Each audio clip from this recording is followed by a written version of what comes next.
Welcome back to Bluegrass on this beautiful December afternoon. I'm out cutting up an ash tree that the ash borers had gotten to. And when we went to cutting up this tree, my son asked me if I thought we could do it, the whole tree, with this 12-inch bar M18 Milwaukee electric chainsaw.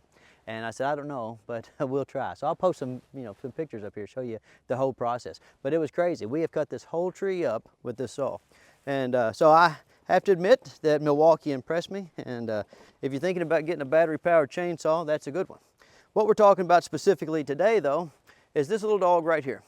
So as we were cutting up this tree, we were taking some of the limbs out to our pre-adventure area where we take the kids to build fires, and we do campfire safety training, things like that.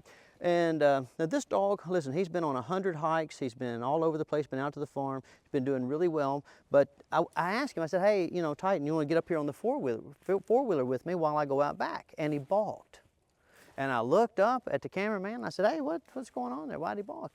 And she said, well, I haven't had him on the four-wheeler because he's not here for that kind of training. And no, it's true. This dog's mom owns a med spa, right? And med spa people don't have four-wheelers, and they don't go camping too often, because they're too fancy. But listen, the point I was making, why I was surprised, is because we have a very specific formal education that's designed to prepare dogs to be put into a wide variety of situations and then do their best to comply with their owner's expectations, okay? And so, the point of this video today is to tell you, regardless of what your training protocols are, okay, you need to get outside of your comfortable box and put your dog in some situations that are new and novel, because dogs don't generalize well. And when you have a dog that's doing really well at certain things, you're going to kind of maybe expect that dog's going to do well in all circumstances, and that's very rarely true. Okay, so I've got him. He's got to stay on this four-wheeler while I do a little bit of sawing and loading the wagon, okay? And then we're going to ride out back, and we're going to do that probably for on and off all afternoon. And by the end of the afternoon, then, I'll have quite a few more experiences, not just specifically related to get on and off the four-wheeler, but of putting the dog in situations where he was initially unfamiliar with what was expected, but he kind of gave in and decided that it must be a good idea if I ask him to. So watch out there, dog.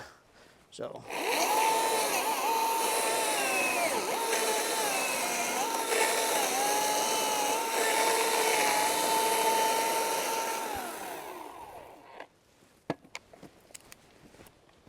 All right, so if I did my job well, I transferred my general stay that we use when we're on the Small Challenges course, or when we're out in the field, or we're out hiking, to the four-wheeler, Now,